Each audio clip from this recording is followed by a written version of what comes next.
Imagine you wake up in the middle of the night and something inside your body feels wrong. Not the kind of wrong that a glass of water can fix. The kind of wrong that makes you think, I might die from this. Now imagine there are no hospitals, no antibiotics, no painkillers, and no internet to tell you what to do. All you have is the person sleeping next to you, a fire that's almost out, and a memory of something your grandmother once whispered. That memory is the only medicine you own. This is the story of what humans did when they had nothing but hope and horror. And I promise you, by the end of this journey, you will never look at a modern bandage the same way again.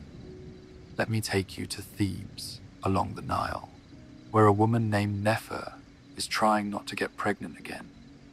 She already has 3 children under the age of 5. Her back aches from grinding grain, and her breasts are sore from the last baby who still nurses at night. Her husband, Kenemet, means well, but he doesn't understand why she flinches when he reaches for her in the dark. So Nefer takes matters into her own hands, literally.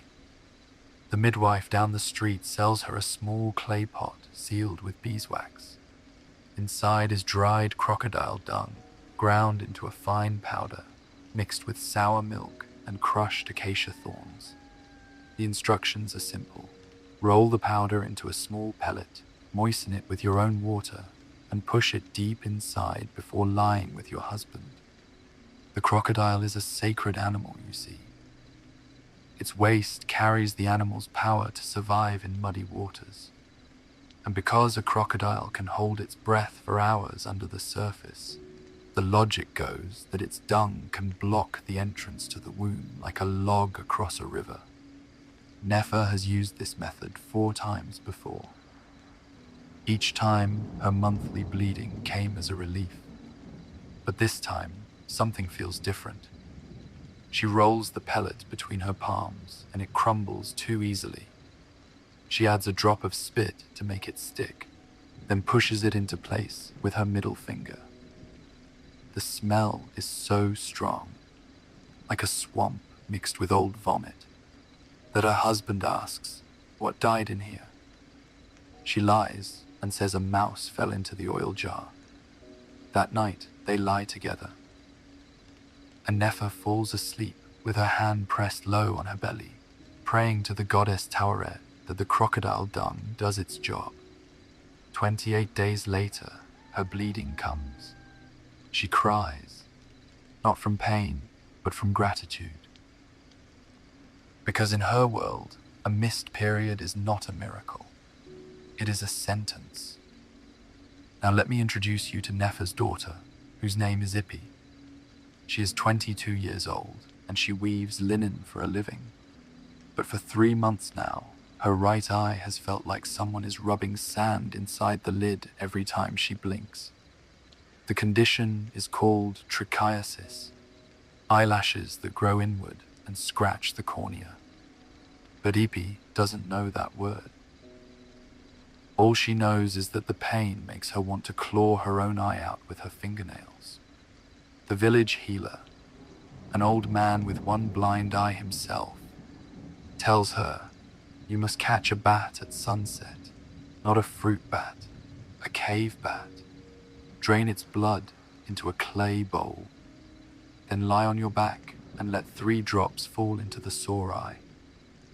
Ippy has never caught a bat in her life, but she is desperate enough to try anything. That evening, she takes a woven net and climbs the crumbling wall of an abandoned granary where bats roost in the rafters. The first bat she catches is too small. She lets it go. The second bat is fatter, and when she grabs it, it squeaks and tries to bite her thumb. She holds it tight, turns its belly up, and with a sharp piece of flint, she cuts a small slit across its chest. The blood is dark, almost black, and it smells like rust and old caves. She lets 3 drops fall into her right eye. The pain is immediate and bright. It burns like wine poured into a fresh cut. She blinks, and the blood mixes with her own tears, running down her cheek like red rain. For the first few minutes, her vision goes completely red. Then, slowly, the redness fades, and the scratching sensation, the one that has kept her awake for weeks, is gone, only for a few hours. But in those hours, Ippy sleeps like a dead woman. She will repeat this treatment every full moon for the rest of the year. Sometimes it works, sometimes it doesn't, but the hope that it might work is stronger than the disgust. Let me pull you back one generation further to Ippy's grandmother, a woman we will call Seni. Seni is old now, maybe 50, which in ancient Egypt is very old, and her teeth are rotting one by one. The molar on the lower left side has been hurting for 9 days. The pain is so bad that she can't eat the soft bread she usually soaks in beer. She can't sleep. She can't even speak without wincing. The local bone setter looks inside her mouth and says, "The tooth must come out, but first you must kill the pain. Catch a live mouse, a fat, grey field mouse. Kill it quickly, but not too quickly. The death must be sudden enough to trap the life force inside the flesh. Then, while the mouse is still warm, split it open along the belly and press the entire corpse against the aching tooth." Sini's grandson catches the mouse in a grain jar. He brings it to her, the mouse's tiny nose twitching, its whiskers brushing against his palms. Sini takes the mouse, and because she has given birth to 6 children and buried 3 of them, she is not squeamish. She snaps the mouse's neck between her thumb and forefinger. The body kicks once, then goes still. She bites open its belly with her own teeth, the same teeth that are rotting, and she presses the warm, bloody cavity against her swollen gum. For a moment, the pain doubles. Then it changes. The heat from the mouse's body seems to draw something out of the infection. Sini holds it there for a full count of 100 heartbeats. When she pulls the mouse away, the flesh is cold and the gum is numb. The tooth still hurts, but the sharp, screaming edge of the pain is gone. She sleeps that night for the first time in a week. 3 days later, the tooth falls out on its own while she is chewing a piece of dried fish. Sini keeps the tooth in a leather pouch around her neck, a trophy of survival. Now we leave Egypt and travel north across the sea to Rome, where the blood is not from mice or bats. It is from men. Men who fight for the entertainment of a screaming crowd. A woman named Livia has a 12-year-old son, Marcus, who has epilepsy. She has tried everything. Goat's milk warmed with honey, peony root tied to his wrist, even sleeping in a dog's kennel to absorb the animal's steady energy. Nothing stops the seizures. Marcus falls down in the middle of the market, his body jerking, foam bubbling from his lips. People step over him because they are afraid the falling sickness is contagious. One day, a retired gladiator named Urbicus takes pity on Livia.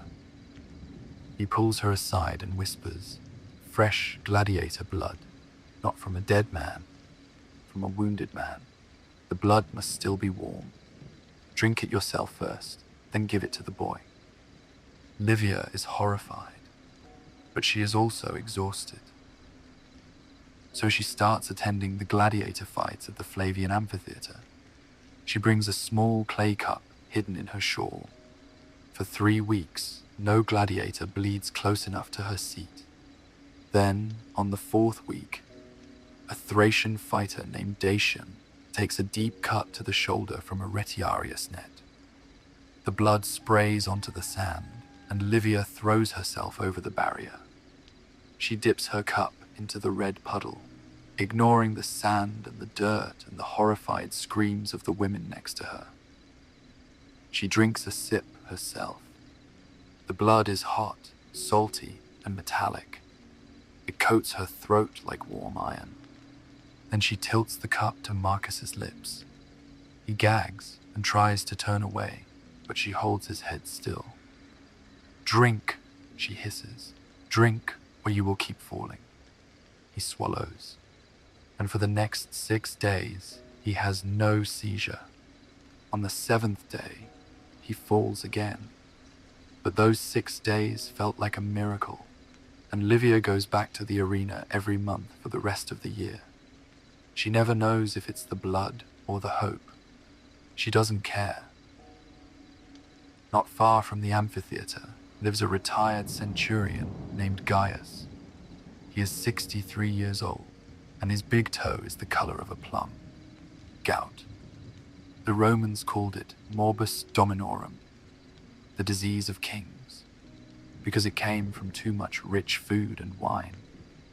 But Gaius is not a king. He is a former soldier who can no longer march, and the pain is so bad that even the weight of a linen sheet on his toe makes him cry out. His wife, Flavia, has threatened to leave him because he yells at her every night. One day, a Greek physician named Scribonius Largus comes to Rome with a strange proposal. He tells Gaius, "Go to the coast, find a torpedo fish, what you call an electric eel. They live in shallow waters. Catch one alive, then press it against your foot." Gaius thinks the man is insane, but the pain is a stronger argument than reason. He hires a fisherman to bring him a live torpedo fish in a clay bowl of seawater. The fish is gray, ugly, and about the length of his forearm. It pulses with a faint blue glow when Gaius touches the water. He takes a deep breath, lifts his swollen foot, and presses the fish directly against his big toe. The shock is like being kicked by a mule made of lightning. His whole leg jerks. His back arches. His teeth clack together so hard that he bites his own tongue.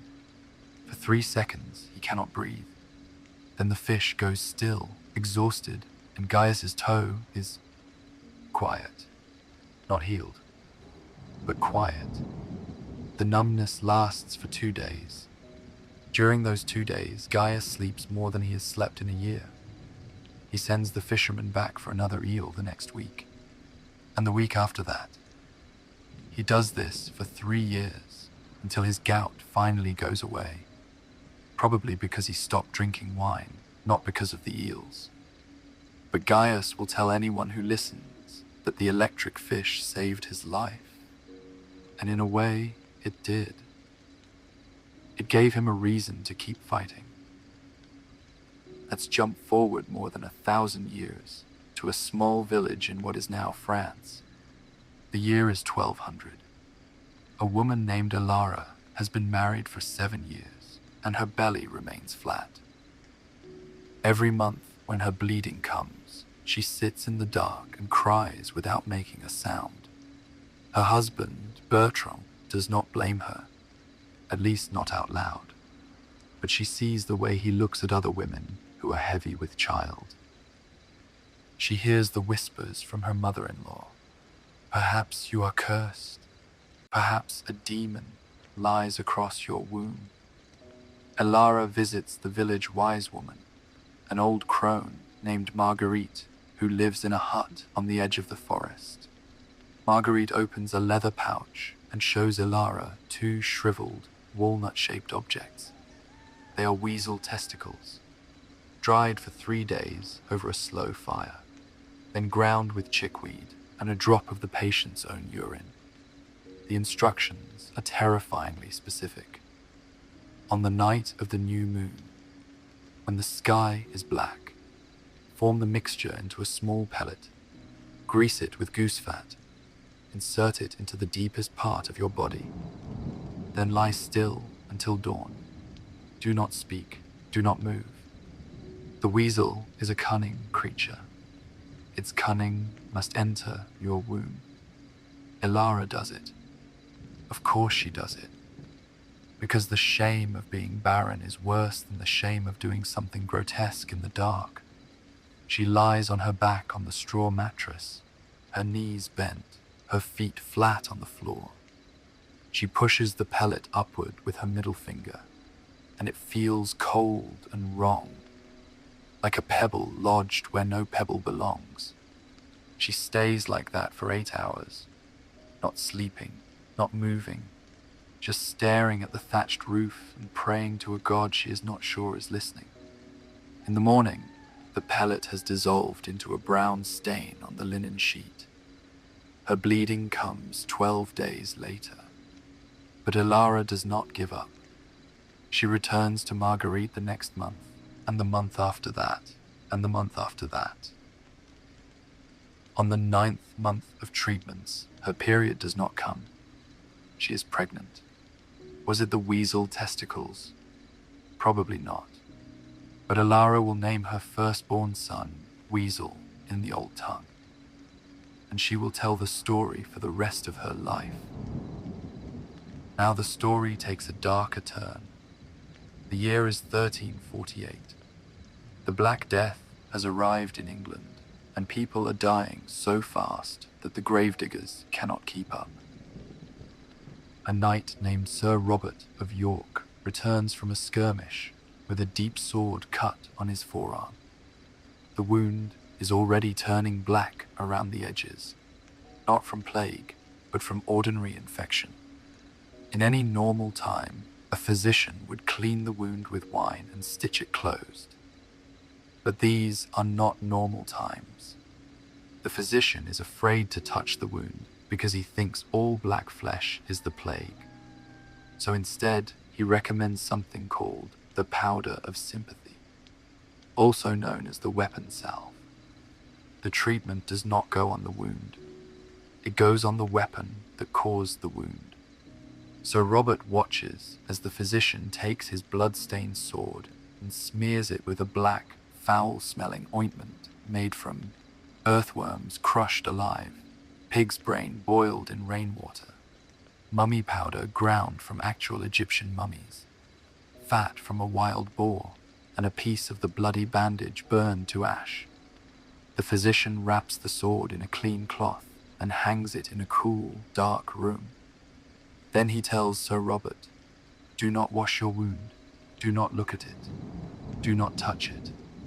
The salve will work through the air, because the wound and the weapon share a sympathetic bond." Sir Robert thinks this is madness, but he follows the instructions because the alternative, letting the physician cut off his arm, is worse. He leaves the wound alone. He does not wash it. He does not poke it with dirty fingers. And slowly, over the course of 3 weeks, the wound heals. Was it the weapon salve? No, it was the neglect. By leaving the wound alone, Sir Robert avoided the contamination that killed so many others. But he never believes that. He believes in the powder for the rest of his life, and he tells every soldier he meets, treat the sword, not the flesh. And because he survived, they believe him too. This is the hardest episode to tell, not because it's gross. We've had plenty of that, but because it involves a child. In 16th century Germany, a stutter was seen as a mark of demonic influence or a weak character. People believed that a too wet or too long tongue caused the words to trip over themselves. So the cure was to cut part of the tongue off. A procedure called a hemiglossectomy. A boy named Lucas, age 9, cannot say his own name without getting stuck on the L. He tries, and then he stops, his face red, his fists clenched. Other children mock him. His father, a blacksmith named Otto, is a proud man. He cannot stand the shame of having a son who sounds like a broken bellows. So Otto takes Lucas to a barber surgeon named Klaus. Klaus has performed this operation 12 times before. Only 4 of his patients could speak afterward at all. But Otto does not ask for those numbers. He asks for a cure. Lucas is tied to a wooden chair with a leather strap across his forehead.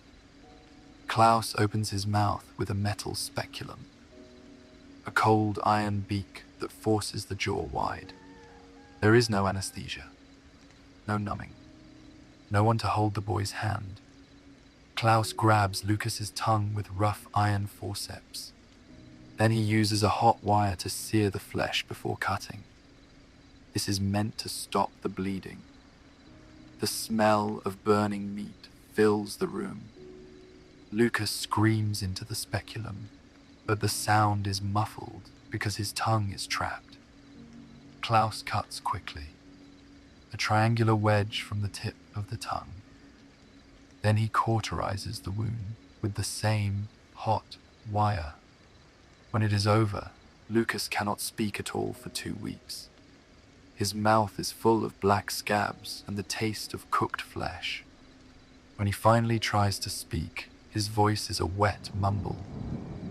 He never stutters again because he can barely form words at all. He communicates with grunts and hand gestures for the rest of his life. That is not a cure. That is a tragedy wearing a doctor's coat. Let's go back to ancient Rome for a moment. Before the gladiators, before the eels, to a drug so complex that it makes modern medicine look simple. Theriac. It was called the universal antidote, and it contained more than 60 ingredients. Let me name just a few. Opium, viper flesh from live snakes, cinnamon from Sri Lanka, myrrh from Somalia, saffron worth its weight in gold, garlic, castoreum, which is powdered beaver testicles, and a secret ingredient that each apothecary guarded with his life. The Roman Emperor Nero's personal physician, Andromachus, spent years perfecting the recipe. He believed that theriac could cure any poison, any plague, any snake bite, even the common cold. You didn't take it like a pill. You dissolved a chunk of it in wine, stirred it for exactly 7 minutes, no more, no less, and drank it while facing east. Because the sun rises in the east, and the sun was the source of all healing energy. A merchant named Lucullus bought a small clay jar of theriac for the price of 3 donkeys. He kept it on a high shelf in his bedroom, like a fire extinguisher, only for emergencies. One night, his wife Amelia ate a bad oyster from the market. Within an hour, she was vomiting black bile so violently that her eyes turned red from burst blood vessels. Lucullus broke the seal on his theriac jar. The paste inside was dark brown and smelled like a spice market after a flood. Sweet and rotten at the same time. He scraped out a spoonful, mixed it into warm wine, and poured it down her throat. She vomited again immediately, but this time the vomit smelled like theriac. Then she fell into a deep, opium-fueled sleep for 16 hours. When she woke up, her stomach was empty and her head was pounding, but she was alive. Lucullus told everyone that theriac had saved her. In truth, the vomiting might have expelled the bad oyster, and the rest was just a long nap. But try explaining that to a man who just watched his wife stop dying. He will never believe you. And honestly, maybe he doesn't need to. The year is 1665. London is a city of corpses. The Great Plague has killed 100,000 people, and the air smells of vinegar, burning tar, and fear. A young widow named Agnes wakes up with a lump the size of a pigeon's egg in her armpit. A bubo, the first sign of the Black Death. Her husband died the same way last month. First the lump, then the blackening of the fingers and toes, then the convulsions, then the silence. Agnes knows she has maybe 3 days to live, but she is not ready to die. So she puts on her woolen dress, the same one she wore to her husband's funeral, and walks through the empty streets to the only person still offering help, an old plague doctor in a beaked mask. The mask is stuffed with dried flowers and herbs to filter the miasma, the bad air that people believed caused the plague.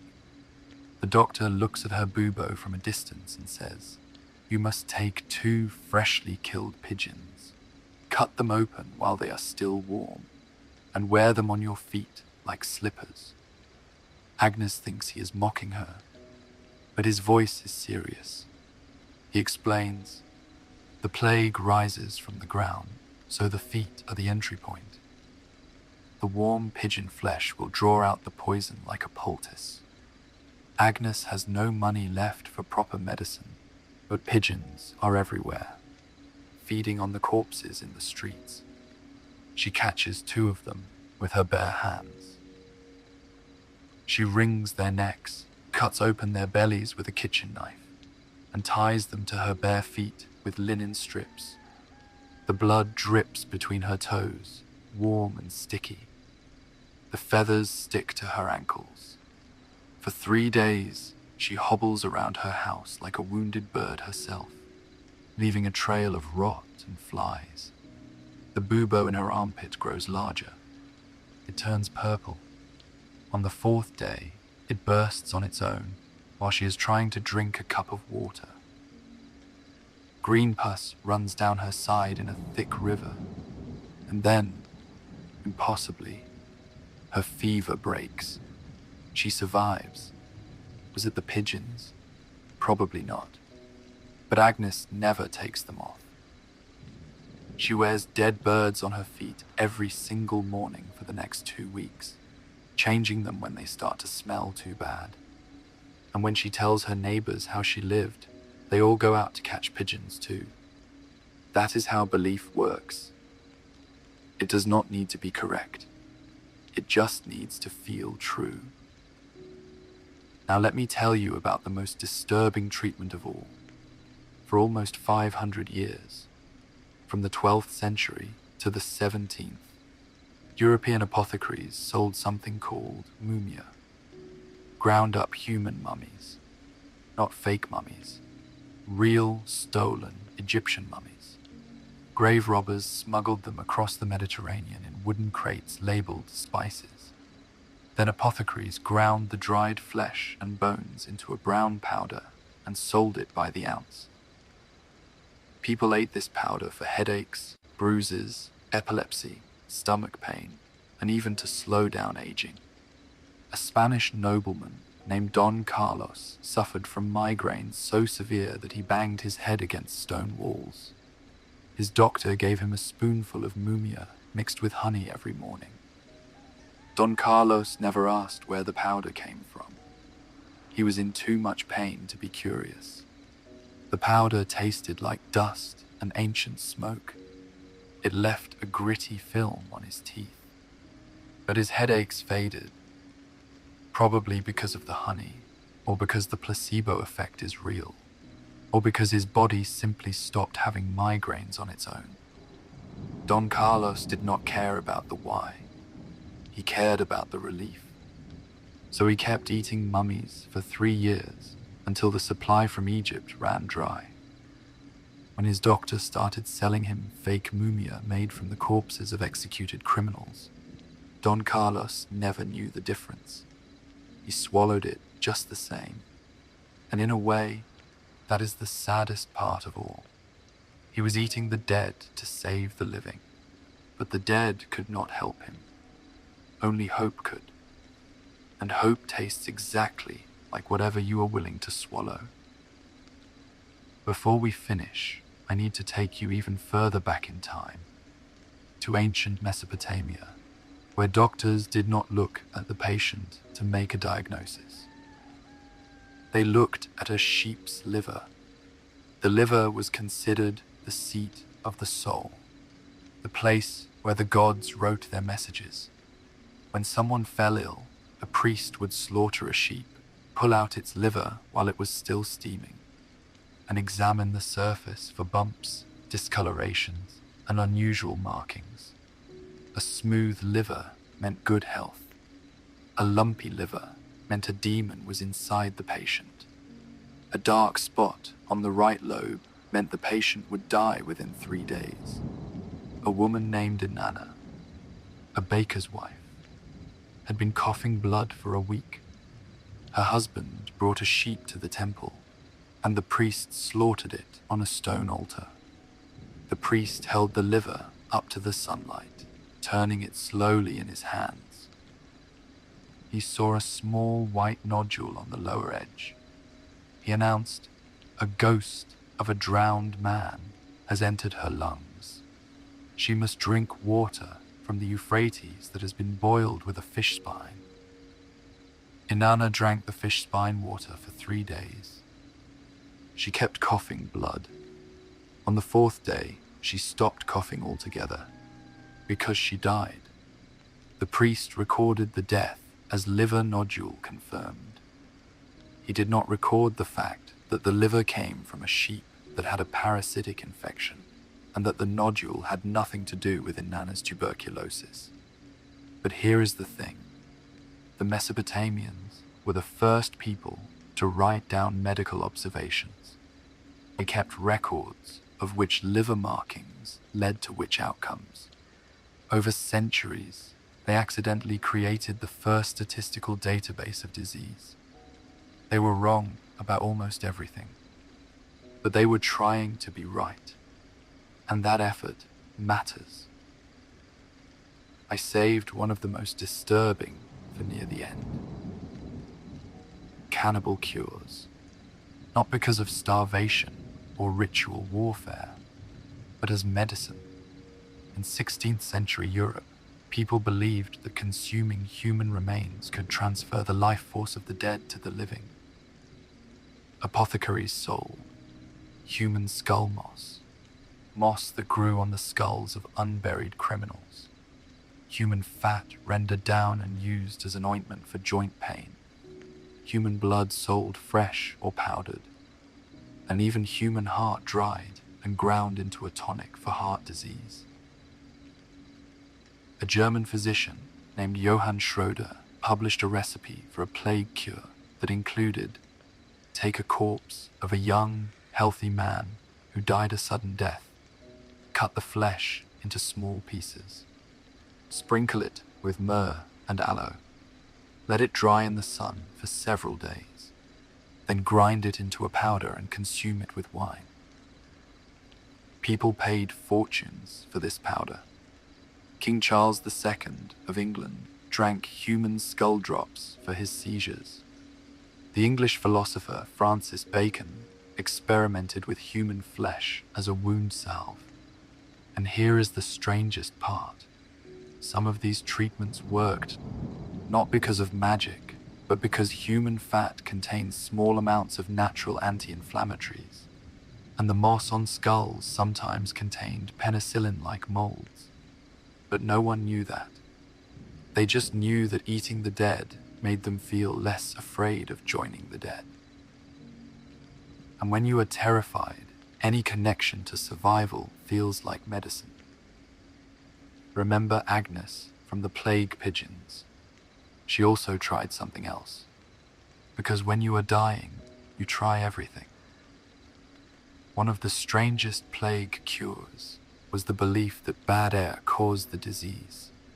So good air, or at least familiar air, could protect you. And what air is more familiar than your own?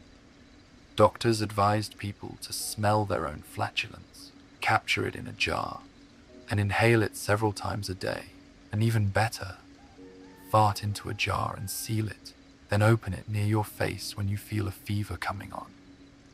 The logic was that your own body's air had already been accepted by your lungs, so it wouldn't harm you. Outside air was the enemy. Agnes tried this for a week. She would squat over a small clay jar, pass gas into it, then quickly clap a leather lid on top An hour later, she would uncork the jar and breathe deeply. The smell was awful, sulphurous and stale, but she did not get the plague. She did not get the plague because she was already infected and survived, but she credited the fart jar. She told her neighbors, "My own wind kept me alive." And because she was alive, they believed her. Within a month, half the street was walking around with little clay jars tucked into their belts, ready to capture their own gas at a moment's notice. The plague killed a third of London anyway. But the fart jars sold out at every market. Before we finish, let me give you one more that is disgusting, but also strangely effective. Snail syrup.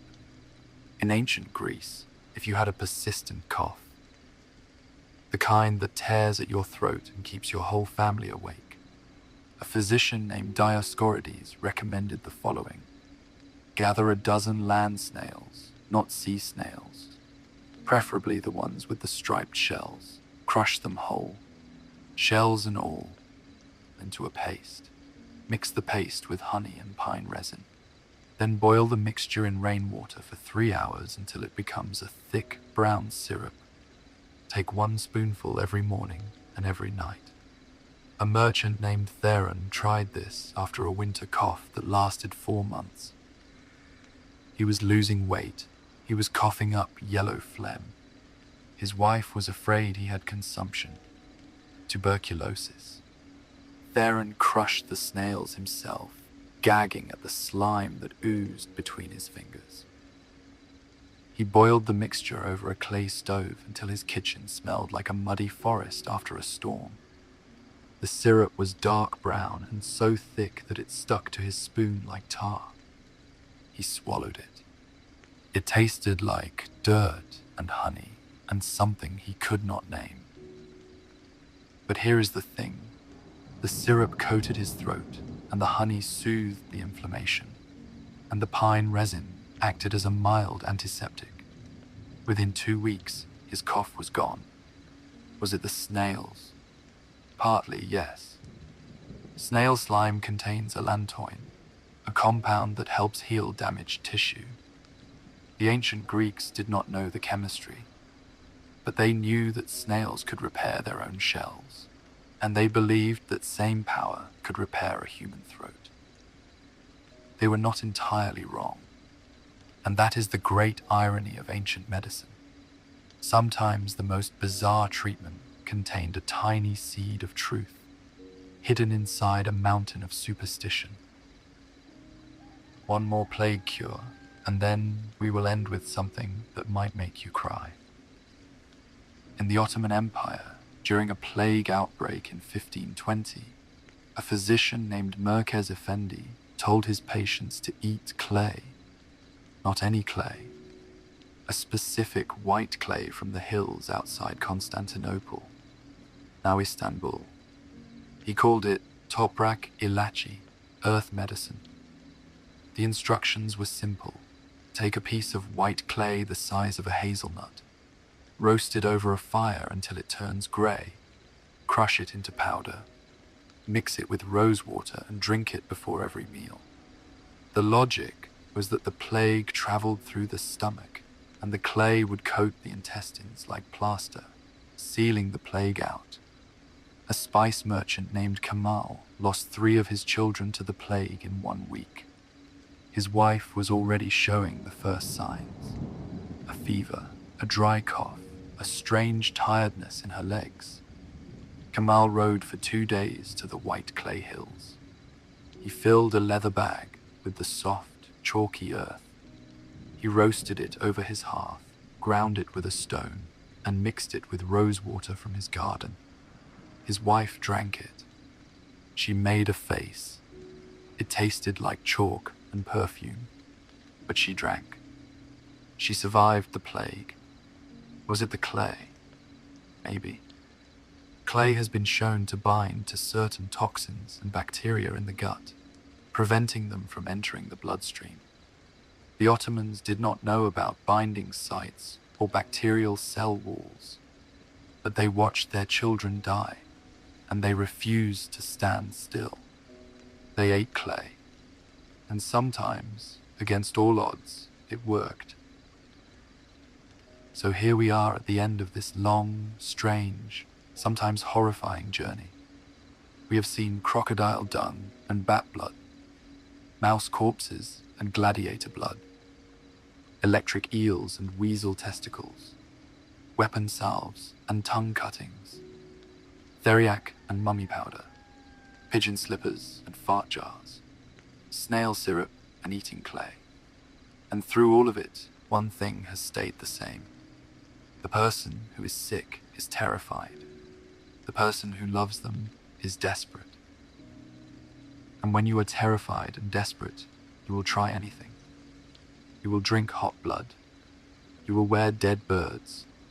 You will cut a child's tongue. Not because you are stupid. Not because you are cruel. But because the alternative, doing nothing, feels like giving up. And giving up feels like death. Now think about yourself for a moment. Have you ever taken cold medicine that you knew, deep down, was probably just sugar and food coloring? Have you ever rubbed a sore muscle with a cream that smelled like a forest and hoped it would work? Have you ever stayed up late, Googling symptoms, convincing yourself that the cough is just a cough and not the start of something terrible? That is you. That is me. That is every human who has ever lived. We are the same people who crushed mouse bones for toothaches. We just have better packaging now. So the next time you laugh at a medieval peasant for putting weasel testicles into her body, remember that she was trying. She was trying so hard. And that effort, that desperate, beautiful, ridiculous, heartbreaking effort, is the most human thing in the world. We do not laugh at ancient medicine because it was stupid. We laugh because we are relieved that we no longer have to do those things. But we are wrong. We still do them. We just call them alternative therapies and home remedies and immune boosters. The names change. The fear does not. And as long as there is pain in this world, humans will try anything to make it stop. That is not a flaw. That is our superpower. Now go drink some water. Take your modern medicine and be grateful, deeply, quietly, achingly grateful, that you were born in a time when we no longer need to catch bats for our eyes. Because we still might. If the hospitals ever close, if the pharmacies ever run dry, if the doctors ever say we have nothing else, we will remember the old ways, and we will do them again. That is not a threat. That is a promise, and it is the truest thing I can tell you.